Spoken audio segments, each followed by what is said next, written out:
न कर्जा माफ संपूर्ण जो 3 दिन में करने का था, कांग्रेस ने नहीं किया, और जो बीजेपी कहती थी न वो किया। किसान की जमीन नीलामी करने के आदेश हैं। ये अंग्रेजों के वक्त भी, राजशाही के वक्त भी किसान का बैल और किसान का घर कुर्क नहीं होता था। आज़ादी के 75 साल बाद भी अगर कर्जा नहीं चुक रहा है तो सरकार की नीतियों के कारण नहीं चुक रहा है। ये पूंजीपतियों की नई तरह नहीं है कि अगर दिवालिया हो गया तो दिवाला पिटने की हालत हो जाएगी। किसान के नकली हमदर्द होने का भारतीय जनता पार्टी ड्रामा करती है। राजस्थान के दुरुस्त 700 किलोमीटर दूर किसान बैठा, उसकी ज़मीन जयपुर नीलाम होती है ऑनलाइन। तो मैं समझता हूँ भारतीय जनता पार्टी तो किसान की हो ही नहीं सकती। प्रधानमंत्री बनते ही सबसे पहले भूमि अधिग्रहण अध्यादेश लेके आए, जो 2013 का कानून 1885 को बदल करके किसान के पक्ष में किया था, उसको तहस नहस करने के लिए भूमि अधिग्रहण अध्यादेश लेके आए। देश का किसान लड़ा और वापस लेना पड़ा, और उस किसानों के खिलाफ 3 काले कानून लेके आए। बड़ी बड़ी कंपनियां, अंबानी अडानी कंपनी 140 करोड़ लोगों की रोटी पे मुनाफे का चाकू चलाती।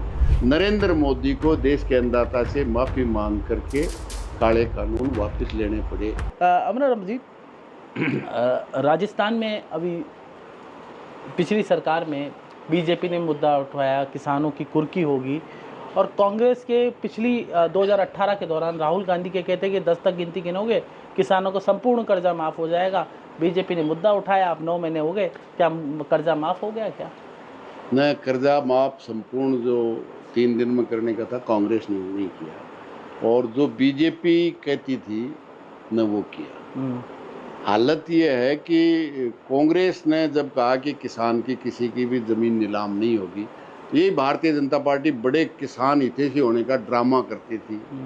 सदन में भी करती थी, सदन के बाहर भी करती थी। अब हालत ये है, आप देखिए, इसी भारतीय जनता पार्टी के ये जब मैं जीतने के बाद श्री माधोपुर गया हूँ, अभी की बात है, एक दिन का ये मैंने राउंड किया।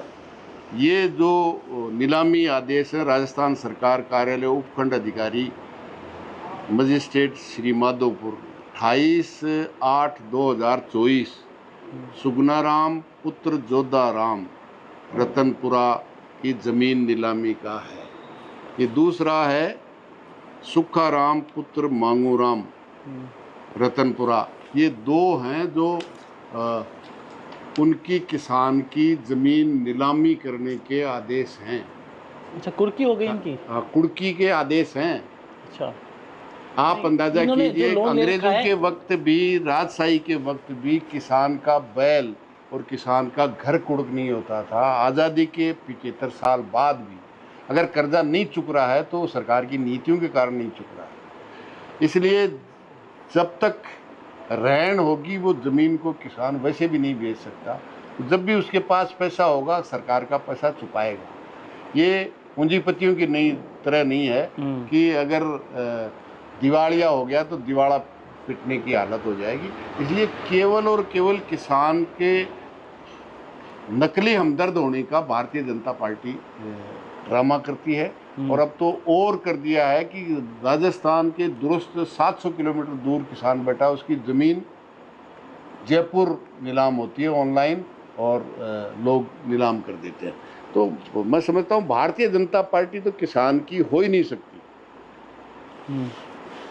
किसान को MSP स्वामीनाथन के अनुसार देने की बात की थी, और प्रधानमंत्री बनते ही सबसे पहले भूमि अधिग्रहण अध्यादेश लेके आए, जो 2013 का कानून 1885 को बदल करके किसान के पक्ष में किया था, उसको तहस नहस करने के लिए भूमि अधिग्रहण अध्यादेश लेके आए।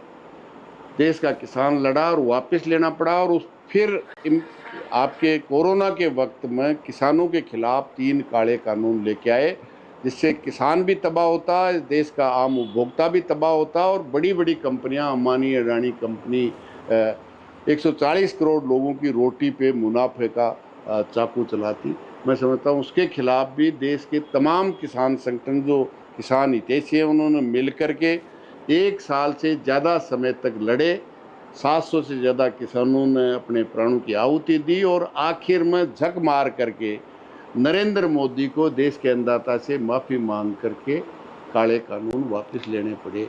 अमराराम जी, किसान देश के मजदूरों के खिलाफ भी जो 44 कानून इस देश के मजदूर ने, जो सुई से हवाई जहाज तक बनाता है, उसने आज़ादी से पहले और आज़ादी के बाद सामाजिक सुरक्षा, काम के घंटे, एक्सीडेंट होने पर मुआवजे का, जितने भी मिनिमम वेज का, जितने कानून 44 बनाए थे संघर्ष के माध्यम से, उन सबको समाप्त करके 4 मजदूर संहिताएं, मैं समझता हूँ आज भी उन संहिताओं को लागू नहीं कर पाए हैं। वो है इस देश का किसान, मजदूर, नौजवान, छात्र सब मिलकर के लड़े, वो न संहिताएं लागू कर पाए हैं और काले कानून वापस लेने पड़े हैं।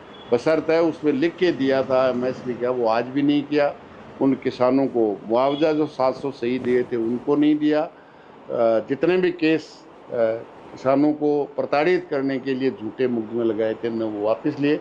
लेकिन किसान लड़ेगा और सरकार को जो वायदा किया था एमएसपी कानूनी गारंटी होगी और हम स्वामीनाथन के अनुसार होगा। देश का किसान लड़ेगा और या तो एमएसपी की कानूनी गारंटी देंगे, वरना सत्ता से बाहर जाना पड़ेगा।